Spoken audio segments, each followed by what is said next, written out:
Kthehemi flasim për një temë shumë interesante, mbi vendosja e agjendave kthehemi kombëtare në Greqi dhe në Shqipëri në marrëdhëniet midis dy vendeve. Skënder. Po, thjesht në fiks në aspektin e kësaj që sapo the. Mua besoj edhe kolegëve dhe atyre që na shohin, i bën përshtypje një gjë në raportet zyrtare Shqipëri-Greqi.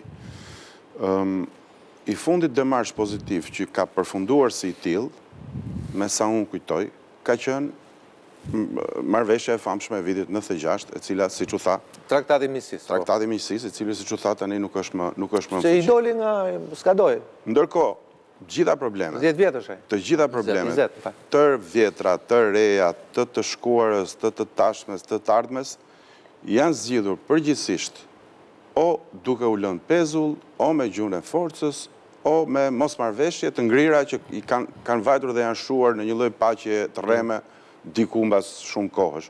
Nuk ka mes dy vendeve atë puls marrëdhëniesh, dokumentash të nënshkruara, vullneti konkret, se kështu me fjalë i dëgjuam sot, të dyja palët, por realisht nuk ecën diçka në marrëdhëniet tona me Greqinë, për sa kohë që nuk preket asnjë lloj problemi dhe po e rikujtoj edhe një herë.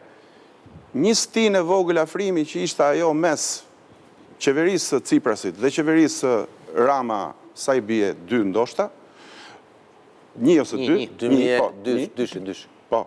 2016. Kjo ishte vetmja stinë afrimi ku palët kanë vënë disa dokumenta mbi tavolinë dhe kanë thënë, do punojmë mbi këto?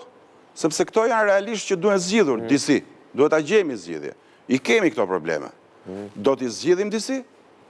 Tani shkojmë. Si e bëjmë para zgjedhjeve minxhor. Rama ka vajt disa herë në Athinë këto vite. Pas zgjedhje 27. E vërtetë është që nuk ka vajt vizita dy palçe dhe unë për mua kjo është një minus sepse realisht unë jam i prirur të shoh si prioritare vizitat dy palçe. Ndërkohë që Mitsotakis nga dhjetori 2022 nuk vjen Tiranë vizit dy palçme dhe në samitin e dytë, ju e dini shumë mirë, ai refuzoi dhe nuk erdhi. Pra e dim, ndodhej diku tjetër, po gjithsesi mungoi. Pra, unë kam përshtypjen që ishte anulloi të shkuarën në Himar. Jo, në samitin e dytë ai nuk ka qenë. Ka në samitin e parë, komuniteti politik dhe në të dytin nuk ka qenë. U anullua me marrëveshje vizita në Himar, më pas Mitsotakis shkoi po erdi posaçërisht. Unë i kthehem sërish pyetjes për cilën unë vetë nuk kam ndonjë përgjigje.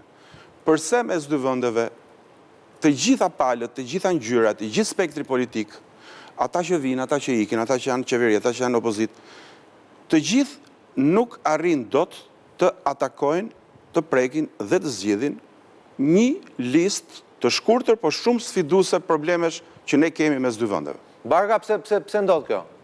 Pyet Minxhosi. Shiko, du të rikthejmë edhe një herë atje që ju përsëri na krijuat mundësi për të folur. Unë mendoj që në Shqipëri ndodh të shfrytëzohet kaq shumë vizita e Ramës për të evidentuar Ramën ose për të evidentuar problematikën ekzistuese. Në Greqi, po ta vëmë re, Agjencia Greke e Lajmeve transmetoi thjesht atë pas të koment thjesht sekuencët e deklarimeve para gazetarëve, jo asnjë gjë rreth të bisedës midis dy kryeministrave. Po ashtu, duhet të vëmë re që ishte vetëm gazeta Protofema dhe Kasimerni që janë deklaruar, domethënë në mënyrë absolute pro Mitsotakis që i dhanë një mundësi Ramës për të folur. Dhe kjo gjë duhet vënë re për arsye se ka domethënien e vet.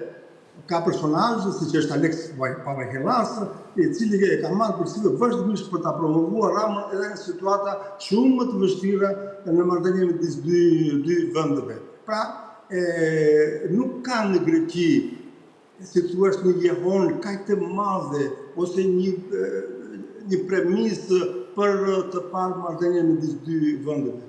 Greqia në këto momente ka probleme të saj të jashtëzakonshme, ka një krizë politike të jashtëzakonshme, pritet që t'i heqin nëse në Shqipëri, t'i heqin imunitetin 13 deputetëve të qeverisë, Dhe qeveria e pranoi sfidën, pavarësisht se ka kundërshtime të brendshme, ka probleme të tjera shumë të rënda, saqë pritet që në vjesht të kemi zgjedhje të parakohshme.